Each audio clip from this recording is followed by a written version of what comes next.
All right, so the coin we're covering today is Luna Classic, the OG, along with the broader melodrama soap opera, which is Do Kwon's life right now, and the super suspect behavior that he is being accused of by the SEC and others. But most importantly, for all you Luna Classic lunatics, it looks like the proposal to burn the current supply of some 6.5 trillion tokens down to just 10 billion has been passed. Will it really go into effect? That's the $6.5 trillion question, and how long would it take for the supply to be meaningfully reduced? That's very much an open question as well. But we can play out some fun degen game theory, and if it gets fully approved by the validators and at least some of the larger exchanges, adopted. There's Binance's CZ right out the gate proposed a burn, so there's a chance Binance could adopt the 1.2% burn. But assuming a current $500 million daily volume, probably would only, that would really only take about 100 days or so. But that assumes the volume stays at peak levels, that all value validators go ahead with it, all exchanges go ahead with it. The chain continues to keep up pace in this crazy popularity that it has right now, which is not possible. Definitely not going to happen for eternity. But that also, assumes that developers come on board to build, and there's positive momentum there. Basically, just a ton of what ifs. But in a perfect world, if the supply, if it ever does get down to 10 billion, that would be a 650x reduction in supply. Current market cap is around $500 million. I think that's probably going to go down, but if it does stay the same, if you have $100 in Luna Classic now and the market cap stays, at $500 million, which probably not going to happen, but assuming that does stay where it is, and you don't just paper hand the shit out of this thing when it starts going up a little bit, then your share of the supply would stand to increase by 650x. So $100 invested today would be $65,000 in a perfect world of a 650x reduction in supply. Seems incredibly far-fetched, and obviously not financial advice. Not going to happen probably in a million years, but that's kind of like the dream scenario of all Luna Classic lunatics, of which I very much am one, just for fun. But I'm taking a small stab at it. In full disclosure, a very small stab at it, because this thing could go to zero very easily. But I hate Do Kwon and hate everything that he stands for, and he hates Luna Classic. So whatever's bad for him is good for me, and I think it's just kind of fun to theorize and play out the game theory on these things, in a responsible degen way. But speaking of His Holiness, Mr. Kwon, he is in big trouble right now with the SEC, and pretty much just about every other financial regulatory body on the planet. But specifically with the SEC, it was reported that Terra employees confirmed to the SEC that Do Kwon sent $800 million worth of Luna to anonymous wallets every month leading up to the crash. We'll see if that really is true, but it sounds like that came out of Watcher Guru and a couple other reports. So we'll see how that evolves in the days to come for Do Kwon and Luna.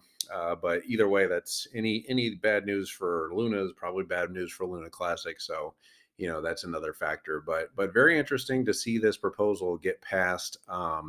It'll be interesting to see if it does really go through. And we have the burns going right now with MEXC exchange and another exchange already, even before this proposal is passed. I think we'll see some of those smaller exchanges who do need more traction adopt it. I don't think you're going to see it from the bigger ones. In a perfect world, we'll see it from Binance, just because CZ was very against Luna 2.0. He was all for the burn, and usually exchanges don't love burns or don't love internal chain taxes that they have to implement. But the fact that BNB very much was built on BNB's burn mechanism, and the fact that CZ proposed that right out of the gate, I think could be a possibility that they do adopt the 1.2% tax. But very surprising to see this go through. I think it's passing with about an 86% approval rate, with some of the big validators going for it. So there's a possibility this goes through. It just will depend on how long it takes to burn off all that 6.5 trillion, because 6.5 trillion is a very big number. So we'll see if we ever get down to that 10 billion. But anyway, yeah, it's just kind of fun to play out that game theory.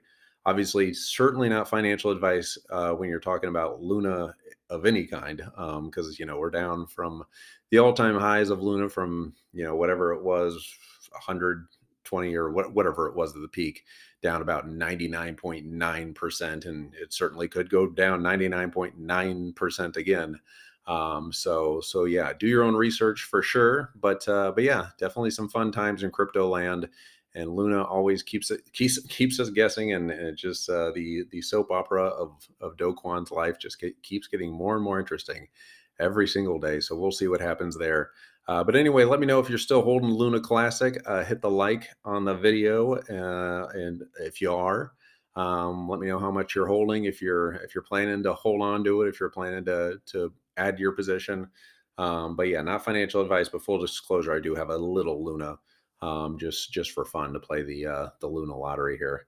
But anyway, everyone, have a great Friday. Have a great weekend. I will hopefully be back tomorrow with another coin analysis, trying to figure out what we're going to cover on that. But give me some ideas for coins you'd like me to cover down below. If you guys want to check out the BlockFi card, the credit card, love working with those guys, and I love the BlockFi card. One thing that I just realized the other day with my BlockFi card, if you guys get that, use that link, because you get up to 3.5% APY or 3.5% back in Bitcoin for the first 3 months if you use that link. And then after that, it's 1.5%. But one hack I found the other day was if you go into the BlockFi app and search on the map for establishments in your area, there are a lot of them. Like Midas gives back 8% in Bitcoin with the BlockFi card. There's some other like restaurants and retailers that give up to like 5 and 6%. So that's another kind of BlockFi credit card hack that I found the other day to kind of increase those satoshis and stack them up. But anyway, this is getting to be a long podcast. I'm going to hit stop recording, let you guys get back with your lives, and I'll talk to you soon. Bye bye.